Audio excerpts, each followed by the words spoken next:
March 28th, 193 AD. The Roman Empire is for sale, auctioned off by its own elite guards.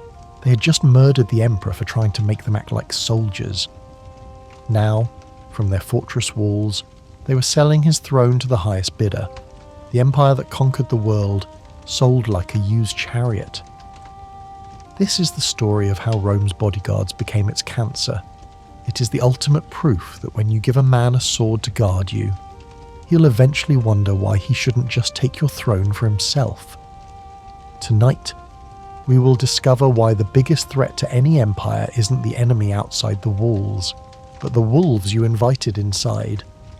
If these dark tales resonate with you, consider subscribing and let us know where you're listening from. I'm curious who else understands that power without accountability corrupts absolutely. Now take a slow, deep breath, settle into your cozier spot. Let the modern world fade away as we drift back to 27 BC, when Rome's first emperor made a bargain with the devil and called it the Praetorian Guard. When Octavian wrapped himself in the modest title of Augustus and pretended he was restoring the Republic while founding an empire, he faced a problem as old as tyranny itself. How does a man who seized power through civil war sleep peacefully in a city full of senators who remember what freedom tasted like? The answer came from the blood-soaked traditions of the civil wars. Every warlord who'd carved up the dying republic had kept a cohors praetoria, a general's bodyguard of hand-picked veterans whose loyalty was purchased with gold and sealed with shared crimes. Augustus, that master of political theatre, transformed this temporary expedient into a permanent institution. Like everything he touched, it was a masterstroke of cynical brilliance disguised as reform. He established 9 cohorts of elite soldiers, each between 500 and 1,000 men strong. But here was his genius, or his original sin, depending on how the dice of history would fall. These weren't just any soldiers, they were the cream of the legions, chosen for their strength, their skill, and most importantly, their price. A Praetorian guardsman earned 750 denarii a year, triple the salary of a common legionary freezing on the Rhine or baking in the Syrian desert. They served only 16 years instead of 25. When they retired, they received bonuses that could buy a comfortable villa in the Italian countryside. Augustus was careful at first, cautious as a man handling a blade that could cut both ways. He stationed only 3 cohorts within Rome itself, scattered in different quarters to avoid the appearance of military occupation. The other 6 he billeted in nearby Italian towns, close enough to summon in crisis, far enough to maintain the fiction that Rome was still a free city. Within the capital, his Praetorians often went about in civilian togas, their swords hidden beneath the folds of fabric, playing the part of citizens while everyone knew what they really were. But even in those early days, there were glimpses of what they could be. On a sweltering summer night in 23 BC, fire erupted in the Subura, Rome's most densely packed slum. The flames leaped from building to building, feeding on wooden beams and straw bedding, while the narrow streets filled with screaming families and choking smoke. The Praetorians arrived with military precision, forming bucket brigades with the efficiency of a battlefield maneuver. They smashed through walls to create fire breaks, carried children from burning tenements, held back panicked crowds with the same disciplined formations they'd use against barbarian hordes. A young mother, her face streaked with soot and tears, thrust her infant into a Praetorian's arms as her apartment building groaned and collapsed behind them. The soldier, one of Augustus's hand-picked elite, sheltered the child with his body as burning debris rained down. This was what they were meant to be, Rome's guardians. The emperor's strong right arm protecting the people, but power, especially power concentrated, has a way of curdling virtue into vice. The transformation accelerated when Tiberius became emperor and allowed his Praetorian prefect, Sejanus, to consolidate the scattered cohorts into a single massive fortress. Between 21 and 23 AD, the Castra Praetoria rose on the Viminal Hill, just beyond the city's sacred boundary. The message was as subtle as a dagger to the throat. Here stood 10,000 of the Empire's finest soldiers, a short march from the Forum, the Senate, and the Imperial Palace. The fortress itself was a statement written in brick and stone, 440 metres long, 380 metres wide, surrounded by walls 5 metres high topped with battlements. Inside, a self-contained military city, barracks that could house thousands, armories stocked with enough weapons to equip a legion, stables, workshops, even their own bathhouses where Praetorians could wash off the city's grime while discussing which senator had looked at them wrong that day. From the walls of their fortress, the guard could see all of Rome spread below them like a banquet table, the golden domes of temples, the smoke rising from countless cooking fires, the ant-like citizens scurrying about their business, never forgetting that the wolves were watching from above. The very architecture was a psychology lesson in intimidation. It was within these walls that the guard first began to understand their true position. They weren't just bodyguards. They were kingmakers waiting for their moment. That moment came on a January morning in 41 AD, when Emperor Caligula made his last mistake.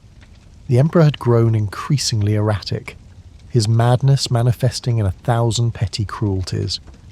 But it was his treatment of Cassius Chaerea, a senior tribune of the Praetorians, that sealed his fate. Caligula took perverse pleasure in mocking the veteran soldier's high-pitched voice, assigning him humiliating passwords like Venus and Priapus. Each day, when Chaerea came for the watchword, the emperor would purse his lips and blow kisses, mincing about in mockery of the man who'd spent his life defending Rome. Pride has killed more tyrants than principle ever has. On the morning of January 24th, the palace corridors echoed with the sound of games and celebrations. Caligula lingered in a cryptoporticus, one of those narrow underground passages that connected the palace buildings, dim even at midday, smelling of damp stone and old secrets. The emperor had stopped to watch some young performers rehearsing, perhaps enjoying one last moment of beauty before the ugliness found him. Chaerea struck first, his sword catching Caligula between neck and shoulder. The emperor's eyes, those eyes that had watched so many die for his amusement, went wide with the shock of his own mortality. Cornelius Sabinus, another tribune nursing his own grievances, plunged his blade into the imperial chest. Then the others fell upon him, each thrust a payment for some remembered humiliation, some friend destroyed, some principle betrayed. 30 times the swords rose and fell, until the most powerful man in the world was powerless. But it was what happened next that changed everything. In the chaos that followed, German bodyguards cutting down anyone in reach, senators fleeing like startled pigeons, blood mixing with spilled wine on the palace floors. A Praetorian found Claudius cowering behind a curtain. Here was Caligula's uncle, a 50-year-old man with a limp and a stammer, someone the imperial family had kept around as a figure of mockery. The soldier could have killed him, could have completed the purge. Instead, he saw opportunity. Picture the scene with perfect clarity. The curtain pulled back to reveal Claudius, his aged face pale as parchment, trembling so violently his jaw clicked. The smell of his fear sweat mixed with the copper stench of blood from the corridor. The Praetorian. History doesn't record his name, though it should, for he changed the world, stood there with his sword still red from the killing, for a heartbeat that lasted an eternity. Two men stared at each other across the gulf between power and terror. Then the soldier made his choice. He dropped to one knee and hailed Claudius as emperor. Within minutes, word spread through the palace. More Praetorians arrived, and suddenly Claudius found himself being carried through the streets on their shoulders, his protests drowned out by their rhythmic chanting. They bore him to the Castra Praetoria, where the entire guard assembled to acclaim their new, accidental emperor. The Senate, which had been debating the restoration of the Republic, found themselves presented with 10,000 swords worth of fait accompli. And then came the moment that would echo through centuries. Claudius promised each Praetorian 15,000 sesterces for their loyalty. Not a gift, but a purchase price. Not gratitude, but a transaction. The wolves had tasted blood. They'd learned they could kill one shepherd and choose another. More importantly, they'd learned that the new shepherd would pay handsomely for the privilege of not being next. In that moment, as coins changed hands and oaths were sworn, the Praetorian Guard transformed from the Empire's shield into its cancer. They were no longer protectors but parasites, no longer servants but sellers of the throne they were sworn to defend. The first sin had been committed. Like all first sins, it would demand repetition, each iteration growing bolder, bloodier, more expensive than the last. The guard returned to their fortress that night richer than they'd ever dreamed. But they'd sold something that could never be bought back, the very principle that had justified their existence. From the walls of the Castra Praetoria, they could see the Palatine Hill where they'd just made a fool into an emperor. The lights of the palace flickered like stars, and perhaps some of the older soldiers remembered when they'd been heroes saving children from fires, when their strength had served something greater than their own appetites. But gold is heavier than memory, and sharper than conscience. The die was cast, written in an emperor's blood and sealed with an empire's gold. The protectors had become predators, and Rome would pay the price for centuries to come. The sickness spread like plague through marble halls. What started as one murder, one payoff, one bargain sealed in blood became Rome's new constitution, unwritten but understood by everyone who mattered. The Praetorian Guard had discovered the ultimate marketplace, where empires were commodities and loyalty had a clearly posted price. Each transaction only drove the cost higher. Each murder only made the next one easier, until killing emperors became as routine as changing the watch. The year of the 4 emperors, 69 AD, was when the mask finally slipped entirely, when the farce of loyalty gave way to open auction, and the guard showed their true faces to a horrified world.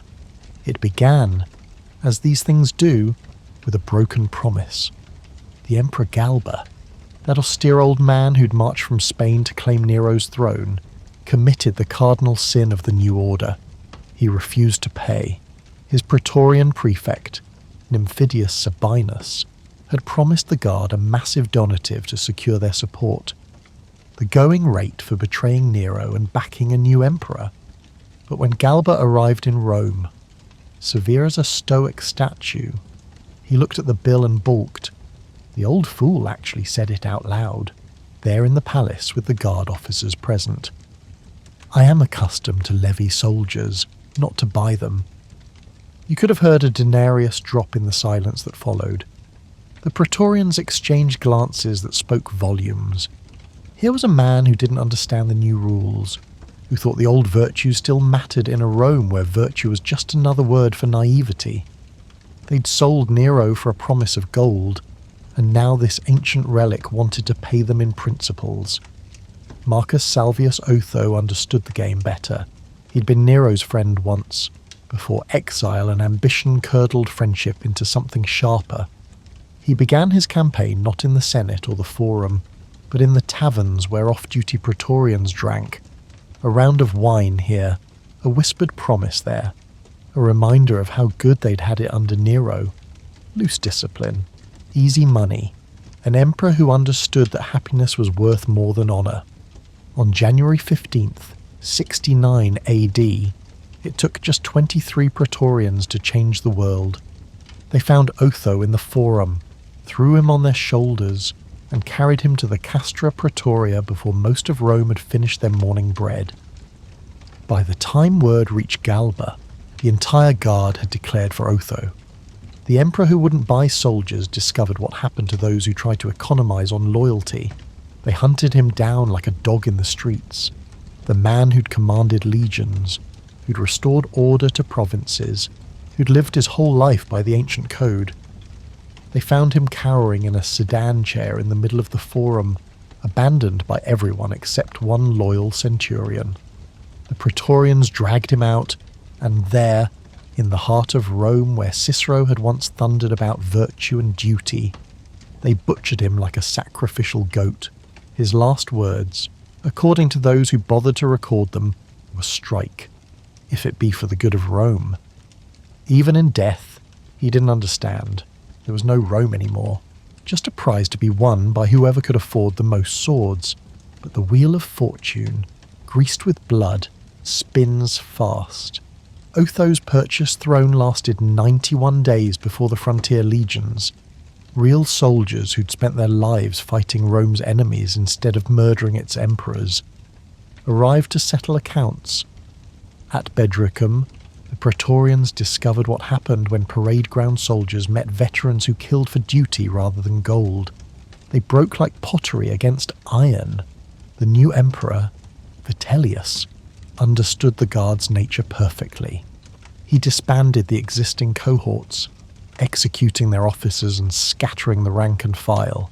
But, and here's the perfect illustration of how deep the rot had spread, he immediately created a new Praetorian Guard from his own legionaries, 16 cohorts instead of 9, even larger, even more powerful, because even he, the frontier general who'd crushed them, couldn't imagine ruling without them. The institution had become indispensable even as everyone acknowledged its corruption. The Guard had become like those expensive courtesans who everyone knows will rob you blind, but whose services have become too essential to refuse. Every emperor needed them, even knowing they were one missed payment away from betrayal. Through all this chaos, through all these purchased betrayals and bargained murders, individual Praetorians lived their strange double lives. Take Lucius Vorenus, not his real name, lost to history like so many foot soldiers, but real enough in type. By day, he stood watch at the palace, resplendent in his polished armour, the image of Roman virtue. By night, he counted his coins and wondered when the next windfall would come. He had a family in the Subura, a wife who didn't ask where the extra money came from, children who wore better clothes than their neighbours. When his son asked why he served the emperor, Vorenus would talk about duty and honour, the words tasting like ash in his mouth. How could he explain that he served whoever paid best? That the emperor he'd die protecting today might be tomorrow's corpse if the price was right? The Praetorians developed their own culture, their own customs, their own particular form of honour among thieves. They had their favourite taverns near the castra, where the wine flowed freely and the prostitutes knew better than to ask questions. They had their own slang, and their own jokes. Making it rain, they'd say when a new emperor's donative came through, changing the purple. When it was time to find a new paymaster, some tried to maintain the fiction of loyalty. The Praetorian prefects, in particular, walked a razor's edge between power and the grave. They commanded the Guard, which made them the second most powerful men in Rome, but that also made them the most dangerous to their emperors. Too weak, and they couldn't control their men. Too strong, and they became threats themselves. Consider the case of Sejanus, that ambitious prefect under Tiberius who'd built the Castra Praetoria and concentrated the Guard's power for years. He was the emperor's most trusted servant, his partner in toil. He controlled access to the increasingly reclusive Tiberius, filtered all information, decided who lived and who died. He grew so powerful that his statue stood next to the emperor's. His name was included in oaths. His birthday was a public holiday. But power visible is power vulnerable. When Tiberius finally moved against him, it was with the sudden savagery of a snake strike. One day Sejanus was effectively co-emperor. The next, he was strangled in a prison cell, his body thrown down the Gemonian stairs for the mob to defile. His children were murdered, his friends purged, his very name chiselled from monuments. The lesson wasn't lost on subsequent prefects. They learned to be powerful but not too powerful, corrupt but not too obviously, loyal until the moment loyalty stopped being profitable. It was exhausting work, managing an army of wolves while serving masters who knew they were surrounded by predators. The psychological weight of it all, the constant calculation, the perpetual betrayal, the knowledge that every relationship was transactional. It ground men down like mill wheels. Some Praetorians drank themselves to death, unable to face what they'd become. Others embraced it, becoming creatures of pure appetite, collecting their payments and caring nothing for consequences. The Senate, those doddering old men in their traditional togas, just watched it all with disgust and terror. They'd seen their ancient prerogatives usurped by soldiers who could barely read, their careful deliberations overruled by sword logic. But what could they do? Complain to the emperor? He was the guard's creature. Appeal to the people? The mob cared only for bread and circuses. Resort to force. The only force in Rome wore Praetorian purple. By the time Domitian was assassinated in 96 AD, another emperor, another murder, another payday. The pattern was set in stone. The guard would pretend to mourn, accept their donative from the new emperor, and return to their barracks to wait for the next opportunity. They'd become like those carnivorous plants that look beautiful until something touches them, then snap shut with fatal efficiency. Each emperor tried his own strategy to manage them. Some, like Trajan, kept them busy with foreign wars. Others, like Hadrian, bought their loyalty with ever-increasing payments and privileges. A few, like Marcus Aurelius, tried to inspire them with philosophy and duty. But underneath all strategies lay the same fundamental truth. The guard held Rome hostage, and everyone knew it. The cycle ground on, as inevitable as the seasons. New emperor, new payment. Missed payment, dead emperor. The throne of the Caesars, once the summit of human ambition, had become a rental property, and the Praetorians were the landlords who could evict any tenant who fell behind on rent. In the taverns of the Subura, old soldiers would sometimes tell stories of the early days, when they'd saved civilians from fires and stood proud in their duty. But those voices grew fewer each year, drowned out by the clink of coins and the whisper of conspiracy. The guard had become exactly what Augustus had never intended, but perhaps should have foreseen. A monster that fed on the empire it was meant to protect. The worst part, everyone could see it happening, but no one could stop it. It was like watching a slow-motion disaster, a building collapsing stone by stone, but anyone who tried to shore it up got crushed in the rubble. The Praetorian Guard had become the empire's necessary evil, emphasis on both words. By the dawn of the 2nd century, no one even pretended otherwise. The Guard was what it was, corrupt, dangerous, indispensable. They were the wolves in the palace, and the only question was not whether they'd eventually devour everything, but when. The answer would come soon enough, in the reign of the last emperor who tried to tame them with virtue. Poor, doomed Pertinax. Who would discover that in a den of wolves? The only sin greater than weakness is strength without the will to use it. Marcus Aurelius died in 180 AD, and with him died the last pretense that the empire was anything more than a military dictatorship with delusions of grandeur. His son Commodus replaced philosophy with gladiatorial games, wisdom with wine, and stoic discipline with spectacular debauchery. For 12 years, Rome writhed under an emperor who thought himself Hercules reborn and treated the empire as his personal playpen. The Praetorian Guard loved him. Here was an emperor who understood the transaction. Commodus paid them lavishly, demanded nothing resembling actual military discipline, and let them run wild in the streets as long as they kept him safe from the inevitable conspiracies. They grew fat and soft in their fortress. more like well-armed gangsters than soldiers. Why march in the rain when you could extort protection money from merchants? Why maintain your equipment when the emperor himself preferred playing gladiator to governing? But even Commodus, mad, magnificent Commodus, eventually pushed too far. On New Year's Eve 192 AD, his mistress, his chamberlain, and his Praetorian prefect decided they'd had enough. The mistress Marcia served him poisoned wine, and when that didn't work fast enough, they sent in a wrestler to strangle him in his bath. The Praetorians, who should have been horrified at the murder of their benefactor, simply shrugged and started calculating how much the next emperor would pay. Enter Publius Helvius Pertinax.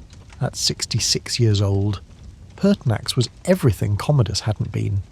A career soldier who'd risen through merit rather than birth. A man who'd actually fought Rome's enemies instead of play-acting in the arena. He'd governed provinces, commanded armies, earned his grey hairs and scars in service to an empire he still believed in. When the conspirators offered him the purple on that blood-soaked New Year's morning, he accepted it with the grim determination of a physician approaching a terminally ill patient. The city prefect found him at his modest home, not in some marble palace, but in the same simple quarters he'd occupied for years. When they told him Commodus was dead and the throne was his, Pertinax's first response wasn't joy but resignation. He understood what accepting meant. Not power, but responsibility. Not glory, but the thankless task of trying to restore order to a state that had forgotten what order looked like. He should have run, should have taken ship for some distant province where he could live out his days in obscurity. Instead, he dressed in his best toga and went to meet his fate. The Senate, those toothless old lions, practically wept with joy when he appeared before them. Here at last was one of their own, a man who understood tradition, who spoke of restoration and reform. They confirmed him with an enthusiasm they hadn't shown for an emperor in living memory. The people, too, seemed cautiously optimistic. After Commodus's circus, a boring administrator sounded like salvation. But between Pertinax and any meaningful reform stood 10,000 men in purple cloaks, and their price for cooperation started at 12,000 sesterces per man. The new emperor paid it, of course. He had no choice. But the way he paid it spoke volumes about the man and sealed his doom. He gave them their donative, but grudgingly, counting out the coins from a treasury Commodus had emptied on gladiator shows and Syrian dancing girls. Worse, he accompanied the payment with a lecture about duty, discipline, and the restoration of military virtues. Imagine the scene in the Castra Praetoria. The Praetorians assembled in their parade ground, hands out for their traditional blood money. And here comes this elderly schoolmaster explaining that things were going to change. No more extorting civilians, no more selling justice to the highest bidder. Regular drills would resume, equipment inspections, actual military discipline. The guard listened with the patience of cats being lectured by a mouse.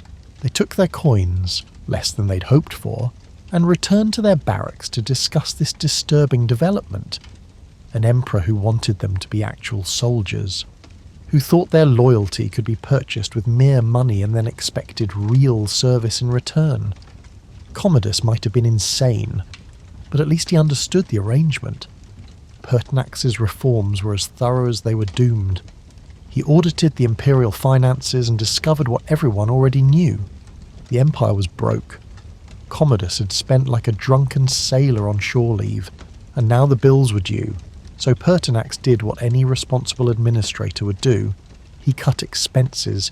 He sold off Commodus's gladiators, chariots, and concubines. He auctioned the late emperor's silk robes and golden chamber pots.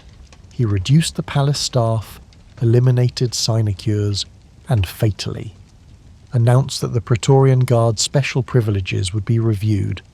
Their bonus pay for essentially ornamental duty, under examination, their exemption from actual military service, being reconsidered. their right to live like princes while real soldiers died on the frontiers, about to end. The guard's reaction was predictable to everyone except, apparently, Pertinax. Mutters of discontent became open grumbling. Grumbling became conspiracy. Conspiracy became murder plot. The only surprise was how long it took. 87 whole days. The end came on March 28th, 193 AD. A mob of Praetorians, perhaps 200 or 300 strong, marched on the palace. They weren't subtle about it. No sneaking through back corridors or midnight assassination. They simply walked through the front gates in broad daylight, swords drawn, looking for their emperor. The palace slaves scattered like leaves before a storm. Pertinax's advisors, those fair-weather friends who'd praised his reforms in the Senate, suddenly remembered urgent business elsewhere. Even his personal guards, Praetorians themselves, stepped aside. In minutes, the emperor of the known world found himself alone except for one loyal attendant who begged him to flee. But Pertinax was a soldier from the old school, back when Roman meant something more than just well paid.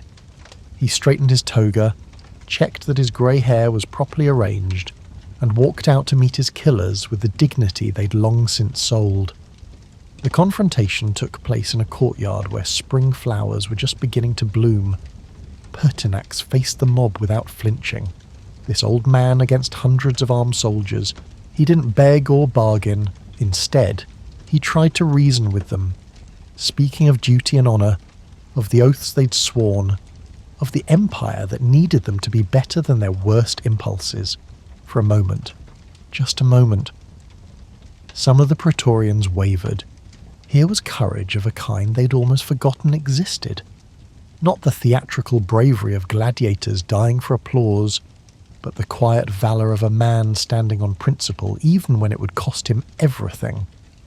A few soldiers actually lowered their swords, shame flickering across faces more used to sneering.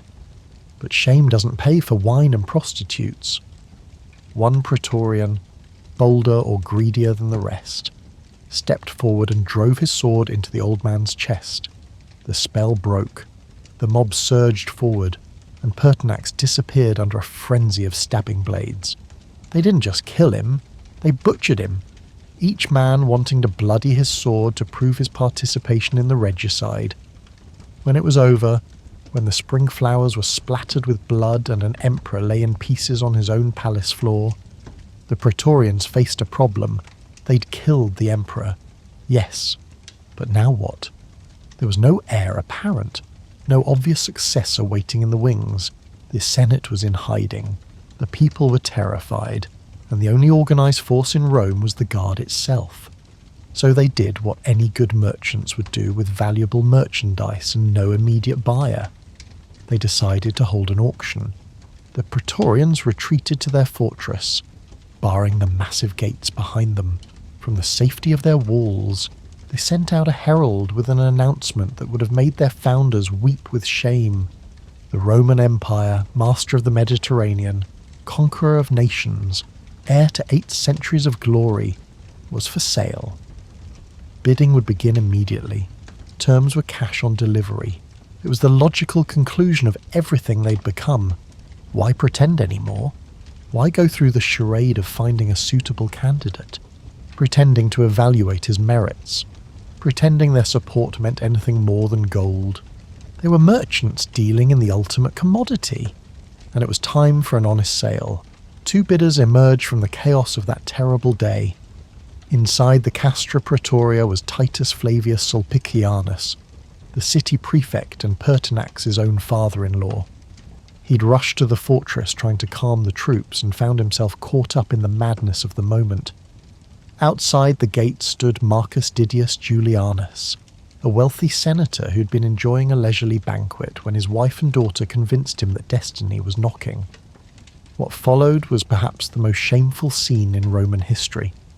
2 old men bidding for an empire like merchants haggling over fish in the market. Sulpicianus, inside the fortress, shouted his offers to the assembled guard. 20,000 sesterces per man.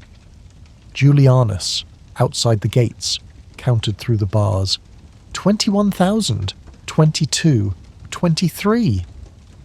The Praetorians relayed bids like auctioneers, discussing terms and payment schedules with the casual professionalism of slave traders. Some argued for Sulpicianus. He was already inside, after all, and as Pertinax's relative might have some claim to legitimacy. Others preferred Julianus, precisely because he had no connection to the murdered emperor. Less chance of inconvenient revenge. The bidding stalled at 20,000. Sulpicianus couldn't or wouldn't go higher. Then Julianus, in a moment of desperate inspiration, made an offer that won him the world and doomed him in the same breath. 25,000 sesterces per man, 5 years' wages for a common soldier, and a promise not to pursue any punishment for Pertinax's murder. The gates of the Castra Praetoria swung open. The Praetorians emerged, surrounding their purchase with drawn swords, and escorted him through the streets of Rome to the Senate House. The people watched in horrified silence as their new emperor passed. This elderly senator who'd bought their empire with inherited wealth and borrowed funds. Some threw stones, others simply stared, understanding that they were witnessing the death of whatever Rome had once meant. The Senate. Because what else could they do? Confirmed Didius Julianus as emperor. The Praetorians stood around the chamber, hands on sword hilts, making clear what would happen to any senator who objected. The conscript fathers, these inheritors of Cato and Cicero, voted as they were told and went home to wash the shame off with wine. Julianus returned to the palace where, just hours before, Pertinax's blood had been mopped from the floors. He sat on the throne he'd purchased, surrounded by the guard he'd bought, emperor of a city that despised him and an empire that didn't yet know he existed. But word travels fast when it carries the weight of infamy. In Syria, in Britain, in Pannonia, the frontier legions, real soldiers who'd spent their careers fighting real enemies, heard the news and reacted with rage. The Praetorians had gone too far. They'd not just killed another emperor, they'd turned the purple itself into a commodity. They'd revealed the empire for what it had become. A protection racket run by uniformed thugs. 3 generals declared themselves emperor simultaneously, each claiming to be Pertinax's avenger. But it was Septimius Severus in Pannonia who moved fastest, his hardened Danubian legions covering ground with the grim determination of men who had a score to settle. Back in Rome, Didius Julianus sat in his purchased palace, counting the days and the coins, knowing that his bargain had bought him not an empire but an execution delayed. The Praetorians took their payment and returned to their fortress, perhaps beginning to understand that they'd finally pushed the racket too far. The good man's folly hadn't been in trying to reform Rome. It had been in believing that honour could triumph over avarice. That duty meant more than denarii, that wolves could be transformed back into sheepdogs through moral example alone. Pertinax died as he had lived, with integrity intact but accomplishing nothing. The guard had proved, once and for all, that they were beyond redemption. The only question now was who would be strong enough to put down the mad dogs they'd become. Lucius Septimius Severus didn't come to Rome as a reformer or a philosopher. He came as an executioner. The Pannonian legions he led were everything the Praetorian Guard had forgotten how to be. They'd spent their lives on the Danube frontier, where the difference between victory and death was measured in sword strokes, not sesterces. They'd fought Germanic tribes in frozen forests, held the line against barbarian hordes, bled for an empire that the Praetorians had been selling by the pound. When news of the auction reached their camps, the reaction was volcanic. These were men who'd watched friends die holding some worthless piece of ground because Rome had ordered it held. They'd endured frostbite, starvation, and wounds that would never properly heal, all for the idea that they served something greater than themselves. And now they learned that back in Rome, parade ground soldiers were auctioning off what they'd spent their lives defending. Severus understood his men's rage because he shared it, but he was too intelligent to let emotion cloud strategy. The Praetorians might be corrupt, but they were still 10,000 strong and held a fortified position in the heart of Rome.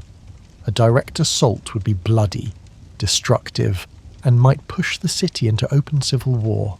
So instead, he crafted a trap as elegant as it was cruel. As his legions approached Rome, moving with the inexorable momentum of an avalanche, Severus sent ahead letters to the Praetorian Guard. His messages were masterpieces of psychological manipulation. He didn't threaten or rage. Instead, he offered understanding. He knew they'd only been following orders. The murder of Pertinax, a regrettable necessity. The auction, perhaps excessive, but understandable given the circumstances. He held no grudges. In fact, he needed good soldiers. And who better than the Emperor's traditional guardians? All he asked was a simple ceremony of transition. The guard should leave their weapons safely in the Castra Praetoria. No need for arms between friends, and march out to meet him in their dress uniforms. They'd swear allegiance, he'd confirm their positions, and everyone could return to business as usual. He even promised to honour Julianus's payment of 25,000 sesterces per man. After all, a deal was a deal. The Praetorians read these letters and saw salvation. Here was an emperor who understood the realities of power, who wouldn't lecture them about virtue or threaten their privileges. Some of the older soldiers might have sensed a trap, but what choice did they have? Severus commanded battle-hardened legions. They commanded what? The ability to murder unarmed old men, the skill to extort shopkeepers. On June 1st, 193 AD, the Praetorian Guard made their last march. They emerged from the Castra Praetoria in their finest purple cloaks, armour polished to mirror brightness, standards gleaming in the summer sun. 10,000 men in perfect formation, looking every inch the elite force they'd once been. Citizens lined the streets to watch, unsure whether they were witnessing a parade or a funeral procession. The guard marched through the city gates to where Severus waited with his legions. The contrast was stark. Where the Praetorians gleamed with polish and ceremony, the Pannonian soldiers stood in weather-stained armour, scarred and silent as wolves. They'd marched hundreds of miles to reach this moment, and their patience had the quality of predators waiting to strike. The Praetorians formed up in the field, their perfect rectangles a testament to drill ground precision. Then, at a signal from Severus, everything changed. The Danubian legions moved with the practiced efficiency of men who'd executed this manoeuvre in their sleep. They flowed around the Praetorian formations like water around rocks, surrounding them completely. In moments, 10,000 elite guardsmen found themselves encircled by 3 times their number of frontier veterans. The trap had snapped shut with an almost audible click. Severus mounted a platform where everyone could see him. He wasn't a tall man, but there was something in his bearing that made him seem to tower over the scene. When he spoke, his voice carried the authority of a man who'd never needed to raise it to be obeyed. He didn't give them a lecture. He gave them a verdict. They were oath-breakers who'd murdered the emperor they'd sworn to protect. They were thieves who'd sold what wasn't theirs to sell. They were cowards who'd grown fat on extortion while real soldiers died for Rome. They were a cancer in the heart of the empire, and the time for surgery had come. But here was the cruelest cut. He wouldn't make martyrs of them. Death in battle, even execution, carried a certain dignity. Instead, he would strip them of everything that made them soldiers and send them into the world as the parasites they'd become. At his signal, the Pannonian legions surged forward, not to kill, but to humiliate. They ripped the purple cloaks from Praetorian shoulders, tore the decorations from their armour, broke their ceremonial swords, scattered their proud standards in the dust. Some Praetorians tried to resist, but what could unarmed men do against veterans who'd been dreaming of this moment for months? The systematic destruction of their military identity took less than an hour. When it was done, 10,000 men stood in their undergarments, shivering despite the summer heat. Everything that had marked them as soldiers, as Praetorians, as anything more than common citizens, lay trampled in the dirt. Severus delivered his final judgment. They were discharged with dishonour, forbidden to come within 100 miles of Rome on pain of death. Their property would be confiscated, their privileges revoked, their very names struck from military rolls. They would scatter to the winds as beggars and vagabonds, carrying nothing but the memory of what they'd been and the knowledge of what they'd become. As the naked, weeping former guardsmen stumbled away under the jeers of the Danubian legions, Severus turned to practical matters. He sent a detachment to secure the now empty Castra Praetoria and its abandoned arsenals. The fortress that had loomed over Rome for 2 centuries would have new tenants, but Severus was too wise to abolish the institution itself. The Praetorian Guard was corrupt, yes, but the idea behind it, a loyal military force to protect the emperor, remained sound, so he created a new guard, 4 times larger than the old, recruited exclusively from his own Danubian legions. These were men who'd proven their loyalty in battle, who understood that service meant more than payment. At least, they understood it for now, because that was the ultimate irony of Severus's solution. He'd replaced one pack of wolves with another, larger pack.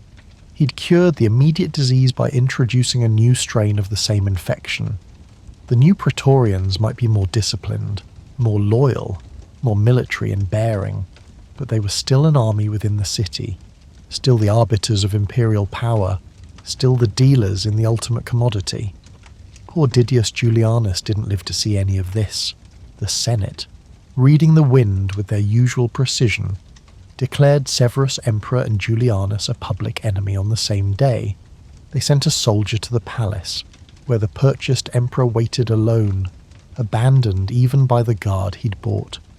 His last words, mumbled in confusion as the sword descended, "But what evil have I done? Whom have I killed?" He genuinely didn't understand. In his mind, he'd simply participated in a business transaction, supply meeting demand in the great marketplace of power, that the commodity was an empire, that the sellers were oath-breakers and murderers, that the very transaction represented the death of every ideal Rome had claimed to represent. None of that seemed to occur to him. He died as he had ruled, in a fog of bewildered greed. The original Praetorian Guard dispersed into history, 10,000 men vanishing like smoke, some probably starved. Others might have found work as bodyguards for provincial merchants or muscle for criminal gangs.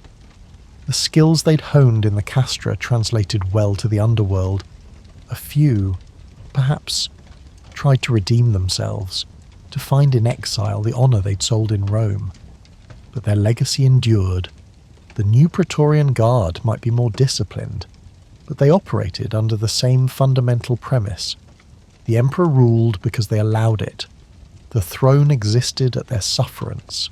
The empire's fate rested in the hands of men with swords, not laws or traditions or the will of the people. Severus's new guard, forged from the frontiers, held the line for a time, but the poison was in the foundations, and the cycle of greed, though slowed, would continue for another century until one final emperor would end it for good. Constantine the Great would finally dissolve the Guard permanently in 312 AD, after they backed his rival in yet another civil war. He demolished the Castra Praetoria, scattering its stones, trying to erase even the memory of the institution. But by then, the damage was done. The Guard had taught Rome a lesson it could never unlearn, that power came from swords, loyalty could be purchased, and every institution, no matter how noble its origins, carried within it the seeds of its own corruption. The wolves were gone from the palace, but they'd left their bite marks on the throat of the empire. Those wounds would fester for another century and a half, until finally, inevitably, other wolves, barbarian ones this time, would finish what the Praetorian Guard had started. In the end, Augustus's great innovation, his answer to the question of how an emperor could sleep safely, had become the very thing that ensured no emperor would ever sleep soundly again. He'd created the Guard to protect the throne and ended up creating the greatest threat to it. He'd tried to buy loyalty and discovered that anything that can be bought can be resold to a higher bidder. The Praetorian Guard story is one of history's great cautionary tales, a reminder that the greatest threats often come not from enemies outside the walls, but from the protectors within them. It's a lesson written in blood on marble, paid for with the coin of empire, and delivered at the point of a sword. They were the wolves in the palace, and in the end, they devoured everything they were meant to protect. The only surprise is that it took so long, and that anyone was surprised when it happened. Some sins cast long shadows, some corruptions run too deep to cure, and some wolves, once invited inside, can never truly be driven out again. They just change their coats and wait for the next opportunity to feed. The empire would stagger on for centuries more, but it would never again be what it might have been. The Guard had seen to that. They'd taken Augustus's dream of eternal Rome and revealed it for what it was, just another commodity to be bought, sold, and ultimately, inevitably, destroyed by those entrusted to preserve it. In the ruins of the Castra Praetoria, where Constantine's demolition crews had left only rubble and regret, the wind sometimes seemed to carry the ghost of marching feet. But perhaps that was just imagination, or perhaps it was the sound of every empire's footsteps, marching toward the inevitable moment when the guardians become the gravediggers, and the protectors reveal themselves as the truest threat of all.